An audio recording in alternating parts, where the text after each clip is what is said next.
ಯಾದಗಿರಿ ಜಿಲ್ಲೆಯ ಶಹಾಪುರ ತಹಸೀಲ್ದಾರ್ ಕಚೇರಿ ಮುಂದೆ ರಸ್ತೆ ತಡೆ ಪ್ರತಿಭಟನೆ. ಭಾರತ ದೇಶದ ಸುಪ್ರೀಂ ಕೋರ್ಟ್ನ ಮುಖ್ಯ ನ್ಯಾಯಾಧೀಶರಾದ ಶ್ರೀ ಬಿ.ಆರ್. ಗವಾಯಿ ಅವರ ಮೇಲೆ ಇರುವ ಸನಾತನವಾದಿ ಕಿಶೋರ್ ರಾಕೇಶ್ ಎಂಬ ವಕೀಲನನ್ನು ದೇಶದಿಂದ ಗಡೀಪಾರು ಮಾಡುವಂತೆ ಒತ್ತಾಯಿಸಿ ಪ್ರತಿಭಟನೆ ಮಾಡಲಾಯಿತು. ಸಂವಿಧಾನ ಸಂರಕ್ಷಣಾ ಸಮಿತಿ ಯಾದಗಿರಿ ಹಾಗೂ ದಲಿತ ಪರ ಸಂಘಟನೆಗಳ ವತಿಯಿಂದ ಇಂದು ರಸ್ತೆ ತಡೆ ಚಳುವಳಿ ಮಾಡುವ ಮುಖಾಂತರ ಸುಪ್ರೀಂ ಕೋರ್ಟ್ ನ್ಯಾಯಮೂರ್ತಿಗಳಾಗಿರುವ ಗೌರವಾನ್ವಿತ ನ್ಯಾಯಮೂರ್ತಿ ಶ್ರೀ ಬಿ.ಆರ್. ಗವಾಯಿ ಅವರ ಮೇಲೆ ಸನಾತನಿ ವಕೀಲನೊಬ್ಬ ಸುರೇಶ್ದು ಅವಮಾನ ಮಾಡಿರುವ ದುರ್ಘಟನೆ ತೀವ್ರವಾಗಿ ಖಂಡಿಸುತ್ತೇವೆ. ಇದು ಪ್ರಜಾಪ್ರಭುತ್ವ, ಸಂವಿಧಾನ ಹಾಗೂ ಭಾರತ ನ್ಯಾಯಾಂಗ ವ್ಯವಸ್ಥೆ ಮೇಲೆ ನಡೆದ ಅತ್ಯಂತ ಹೀನಾಯವಾದ ಘಟನೆಯಾಗಿದೆ. ನ್ಯಾಯಾಧೀಶನ ಮೇಲೆ ಸನಾತನ ಮನಸ್ಥಿತಿ ವಕೀಲನೊಬ್ಬ ತೋರಿರುವ ಅಸಹನೆ ಇಂದು ಧರ್ಮದ ಒಳಗಿನ ಅಸ್ಪೃಶ್ಯತೆ, ಜಾತೀಯತೆ, ತಾರತಮ್ಯ ಸ್ವಾತಂತ್ರ್ಯ ನಂತರ 75 ವರ್ಷಗಳ ನಂತರವೂ ಮತ್ತಷ್ಟು ಗಟ್ಟಿಯಾಗಿ ಮನ್ವಾದ ಉಳಿದುಕೊಂಡಿದೆ ಎನ್ನುವುದು ಈ ಘಟನೆಯ ತೋರಿರುತ್ತದೆ. ಈ ಆರೋಪವನ್ನು ಕೂಡಲೇ ನ್ಯಾಯಾಂಗ ನಿಂದನೆಯ ಪ್ರಕ್ರಿಯೆ ಒಳಪಡಿಸಬೇಕು. ನೀತಿ ಸಂಹಿತೆ ವಿರುದ್ಧವಾಗಿ ನಡೆದುಕೊಂಡಿರುವುದರಿಂದ ಬಾರ್ ಕೌನ್ಸಿಲ್ ರವರ ಸರದಿ ವಕೀಲ ಸದಸ್ಯತ್ವವನ್ನು ರದ್ದುಪಡಿಸಬೇಕು ಮತ್ತು ಆತನನ್ನು ದೇಶದಿಂದ ಗಡೀಪಾರು ಮಾಡಬೇಕು ಎಂದು ಆಕ್ರೋಶ ವ್ಯಕ್ತಪಡಿಸಿದರು. ದಿವಸ ಸಂರಕ್ಷಣೆ ಸಮಿತಿಯ ವತಿಯಿಂದ ನಮ್ಮ ಹೊಸ ತಹಸೀಲ್ ಮುಂದ್ಗಡೆ ರಸ್ತೆ ರೋಕ್ ಚಳವಳಿ ವತಿಯಿಂದ ರಾಷ್ಟ್ರಪತಿಯವರಿಂದ ಗವಾಯಿ ಅವರ ಮೇಲೆ ಅನ್ಯಾಯ ಮಾಡಿರ್ತಕ್ಕಂಥ, ಬೂಟು ಎಸೆತಕ್ಕಂಥ ಕೆಲಸ ಮಾಡಿರ್ತಕ್ಕಂಥ ಕಿಶೋರ್ ರಾಕೇಶ್ ಅವರನ್ನು ಕೂಡಲೇ ಗಡೀಪಾರು ಮಾಡಬೇಕು. ಅವರನ್ನು ಆಸ್ತಿಯನ್ನು ಮುಟ್ಟುಗೋಲು ಹಾಕುವುದರ ಮುಖಾಂತರ ಅವರಿಗೆ ಒಂದು ಗವಾಯಿ ಅವರಿಗೆ ಒಂದು ಒಳ್ಳೆ ಸ್ಥಾನಮಾನ ಒದಗಿಸಿಕೊಡಬೇಕು. ಹಾಗಾಗಿ ಕಿಶೋರ್ ರಾಠೋಡ್ ಅವರನ್ನು ಮುಂದಿನ ದಿನಗಳಲ್ಲಿ ಗಡೀಪಾರು ಮಾಡುವುದರ ಮುಖಾಂತರ ಅವರಿಗೆ ಒಂದು ದೇಶಾದ್ಯಂತ ಶಿಕ್ಷೆ ಕೊಡಬೇಕಾಗಿ ನಮ್ಮಲ್ಲಿ ವಿನಂತಿ ಮಾಡಿಕೊಳ್ತಾ ಈ ರಾಷ್ಟ್ರಪತಿ ಮುಖಾಂತರ ನಾವು ಮನವಿ ಪತ್ರ ಮುಡಿಸ್ತಾ ಇದ್ದೀವಿ. ಹೀಗಾಗಿ ಮುಂದಿನ ದಿನಗಳಲ್ಲಿ ಇವರು ಈ ಕಿಶೋರ್ ರಾಕೇಶ್ ಅವರನ್ನು ಒಂದು ಗಡೀಪಾರು ಮಾಡದೇ ಹೋಗಿದ್ದರಿಂದ ಮುಂದಿನ ದಿನಗಳಲ್ಲಿ ಎಲ್ಲ ದಲಿತ ಸಂಘಟನೆ ಪರ ಹೋರಾಟಗಾರರು ಇನ್ನು ಮುಂದಿನ ದಿನಗಳಲ್ಲಿ ದೇಶಾದ್ಯಂತ ಹೋರಾಟವನ್ನು ಹಮ್ಮಿಕೊಳ್ಬೇಕಾಗ್ತದೆ ಅಂತ ಹೇಳಿ ನಾನು ಈ ಮನವಿ ಮುಖಾಂತರ ಎಚ್ಚರಿಕೆ ಮಾಡ್ತಾ ಇದ್ದೇನೆ. ಮಹಾದೇವ್ ದಿಗ್ಗಿ, SSD ಯಾದಗಿರಿ ಜಿಲ್ಲಾಧ್ಯಕ್ಷ. ನಾವು ಶಾಪುರ ನಗರದ ಹೊಸ ತಹಸೀಲ್ ಎದುರುಗಡೆ ಸಂವಿಧಾನ ಸಂರಕ್ಷಣಾ ಸಮಿತಿ ವತಿಯಿಂದ ಹಮ್ಮಿಕೊಂಡಿರ್ತಕ್ಕಂತಹ ಈ ಒಂದು ರಸ್ತೆ ತಡೆ ಹೋರಾಟದಲ್ಲಿ ಕೂಡ ನಾವು ಭಾಗಿಯಾಗಿದ್ದೀವಿ.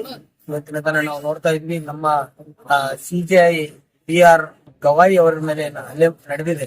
ಅದನ್ನು ಕೂಡ ನಾವು ಈ ದೇಶದಲ್ಲಿ ಈ ವರ್ಷ ಆಚರಣೆ ಮಾಡುವಂತ ಸಂದರ್ಭದಲ್ಲಿ ಮನುವಾದ ಮತ್ತೆ ಹಿಂದೂ ರಾಷ್ಟ್ರ ಮಾಡುವಂತಹ ಒಂದು ಪ್ರಯತ್ನ ಇದ್ರ ಹಿಂದೆ ಕಾಣ್ತಾ ಇದೆ.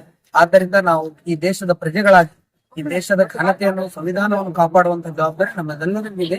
ಆದ್ದರಿಂದ ಈ ದೇಶದ ವಿಶ್ವದಲ್ಲೇ ನಮ್ಮ ದೇಶ ಮಾದರಿಯಾಗಿರ್ತಕ್ಕಂಥ ದೇಶ ಆಗಿದೆ. ಈ ದೇಶದಲ್ಲಿ ವಿವಿಧತೆ, ವಿವಿಧ ಸಂಸ್ಕೃತಿ, ಆಚಾರ, ವಿಚಾರ, ಭಾಷೆ ಈ ತರ ಇರ್ತಕ್ಕಂಥ ದೇಶದಲ್ಲಿ ಜಾತಿ, ವರ್ಣ ಈ ತರ ಇರ್ತಕ್ಕಂಥ ದೇಶಕ್ಕೆ ಈ ತರ ಇರ್ತಕ್ಕಂಥ ಸಂದರ್ಭದಲ್ಲಿ ಒಂದು ಸಂವಿಧಾನ ಅಂತಕ್ಕಂಥ ಒಂದು ವಿಶ್ವದಲ್ಲೇ ಮಾದರಿಯಾಗಿರ್ತಕ್ಕಂಥ ಸಂವಿಧಾನವನ್ನು ನಾವು ಡಾಕ್ಟರ್ B.R. ಅಂಬೇಡ್ಕರ್ ಅವರು ಕೊಟ್ಟಿದ್ದಾರೆ. ಆದ್ದರಿಂದ ಈ ಸಂವಿಧಾನ ಇದ್ರೆ ಮಾತ್ರ ಈ ದೇಶದ ಘನತೆ ಮತ್ತೆ ಸೌಹಾರ್ದತೆ ಇರ್ಲಿಕ್ಕೆ ಸಾಧ್ಯ ಇದೆ. ಆದ್ದರಿಂದ ನಾವು ಈ ದೇಶದ ಪ್ರಜೆಗಳಾಗಿ ನಾವೆಲ್ಲರೂ ಕೂಡ ಇಂಥ ಘಟನೆಗಳಿಗೆ ಖಡಾಖಂಡಿತವಾಗಿ ಖಂಡಿಸಬೇಕಾಗ್ತದೆ.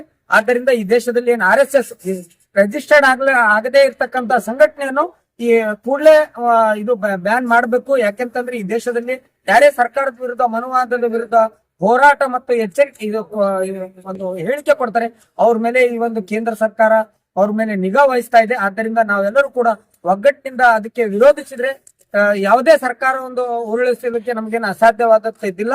ಆದ್ದರಿಂದ ಮಾಧ್ಯಮದ ಮುಖಾಂತರ ನಾವೆಲ್ಲರಿಗೂ ಕೂಡ ವಿನಂತಿ ಮಾಡ್ತೇವೆ. ನಮಸ್ಕಾರ. ನಾವು ಆ ಒಂದು ಘಟನೆಯನ್ನ ಖಂಡಿಸಿ ಆ ಕಿಶೋರ್ ರಾಕೇಶ್ ಅಂತಕ್ಕಂತ ಒಬ್ಬ ನಾಲಾಯಕ್ ವಕೀಲ್ಗೆ ಇವತ್ತು ಆತನನ್ನ ಗಡೀಪಾರು ಮಾಡಬೇಕು ಮತ್ತು ಆತನ ಆಸ್ತಿಯನ್ನು ಮುಟ್ಟುಗೋಲು ಹಾಕೋದ್ರ ಮುಖಾಂತರ ಎಚ್ಚರಿಕೆ ಸರ್ಕಾರ ಕೊಡಬೇಕಂತಕ್ಕಂಥದ್ದನ್ನ ಉದ್ದೇಶ ಇಟ್ಟುಕೊಂಡು ಇವತ್ತು ಸರ್ಕಾರಕ್ಕೆ ನಾವು ಒಂದು ತಹಸೀಲ್ದಾರ್ ಮುಖಾಂತರ ಇವತ್ತು ರಾಷ್ಟ್ರಪತಿಯವರಿಗೆ ಮನವಿ ಪತ್ರವನ್ನ ಕೊಟ್ಟಿದ್ದೀವಿ.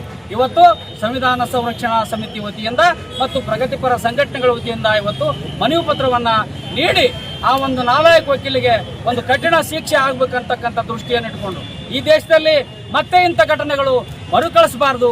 ಬಿಜೆಪಿ ಸರ್ಕಾರ ಬಂದ ಮೇಲೆ ಬಹಳ ಅತಿರೇಕದ ಮತ್ತು ಇಂಥ ಘಟನೆಗಳು ನಡೀತಾ ಇದ್ದಾವೆ. ಮಾನ್ಯ ಮೋದಿ ಅವರು ಮೌನಿಯಾಗಿ ಕೂಡ್ತಾ ಇದ್ದಾರೆ. ಇಂಥ ನಿಷ್ಠುರವಾದಿಗಳಿಗೆ, ಇಂಥ ಒಬ್ಬ ಭ್ರಷ್ಟರಿಗೆ ಇವತ್ತು ಮಣಿಯಾಗ್ತಕ್ಕಂಥ ಕೆಲಸ RSS ಮಾಡ್ತಾ ಇದೆ. ಆ ಕಾರಣಕ್ಕಾಗಿ ಇವತ್ತು RSS ಮತೀಯವಾದ ಮತ್ತು ಒಂದು ಜಾತಿವಾದ ದೇಶದಲ್ಲಿ ವಿಷಬೀಜವನ್ನು ಬಿತ್ತಾ ಇದೆ. ಇಂಥ ವಿಷಬೀಜಕ್ಕಿರ್ತಕ್ಕಂಥ RSS ನ ಬಂದ್ ಮಾಡಬೇಕು, RSS ಅನ್ನ ರದ್ದುಗೊಳಿಸಬೇಕಂತಕ್ಕಂಥದ್ದನ್ನ ಈ ಒಂದು ಕಾರ್ಯಕ್ರಮದ ಮುಖಾಂತರ ನಾವು ಎಚ್ಚರಿಕೆಯನ್ನ ಕೊಡ್ತಾ ಇದ್ದೀವಿ. ನಮ್ಮ ಹೆಸರು ನೀಲಕಂಠ ಬಡಿಗೇರ್. ಇವತ್ತು ಸಂವಿಧಾನ ಸಂರಕ್ಷಣಾ ಸಮಿತಿಯ ಜಿಲ್ಲಾಧ್ಯಕ್ಷರಾಗಿ ಕೆಲಸ. ನಮ್ಮ ಹೆಸರು ಹನುಮಂತಪ್ಪ ಮನ್ನಾಪುರಿ ಅಂತೇಳಿ ಮಾದಿಗ ಮೀಸಲಾತಿ ಹೋರಾಟ ಸಮಿತಿಯ ರಾಯಚೂರು ಜಿಲ್ಲಾಧ್ಯಕ್ಷರು. ಇಂದು ಶಹಾಪುರ ಪಟ್ಟಣದಲ್ಲಿ ಸಂವಿಧಾನ ಸಂರಕ್ಷಣಾ ಸಮಿತಿ ವತಿಯಿಂದ ಹಮ್ಮಿಕೊಂಡಂತ ಹೋರಾಟದಲ್ಲಿ ನಾವು ಕೂಡ ಭಾಗಿಯಾಗಿದ್ದೇವೆ, ನಾವು ಕೂಡ ಬೆಂಬಲಿಸಿದ್ದೇವೆ. ಉದ್ದೇಶ ಏನಪ್ಪ ಅಂತಂದ್ರೆ, ಇದೇ ದಿನಾಂಕ 6ನೇ ತಾರೀಕು ಏನಪ್ಪ ಅಂದ್ರೆ ಡೆಲ್ಲಿಯಲ್ಲಿ ಮಾನ್ಯ ನ್ಯಾಯಾಧೀಶರಾದ ಗವಾಯ್ ಸರ್ ಅವರಿಗೆ ಅವ್ಯಕ್ತಿ ಕಿಶೋರ್ ರಾಕೇಶ್ ಎಂಬ ವಕೀಲನು ಅವರ ಮೇಲೆ ಬೂಟು ಎಸೆದಿರುವುದು ಖಂಡನೀಯ. ಯಾಕಂದ್ರೆ ನಾವು ಡಾಕ್ಟರ್ ಬಾಬಾ ಸಾಹೇಬ್ ಅಂಬೇಡ್ಕರ್ ಅನುಯಾಯಿಗಳಾಗಿ ಅವರ ಒಂದು ಕಾನೂನಲ್ಲಿ ನಾವು ಹೋರಾಟಗಳನ್ನು ಮಾಡ್ತಿದ್ದೀವಿ.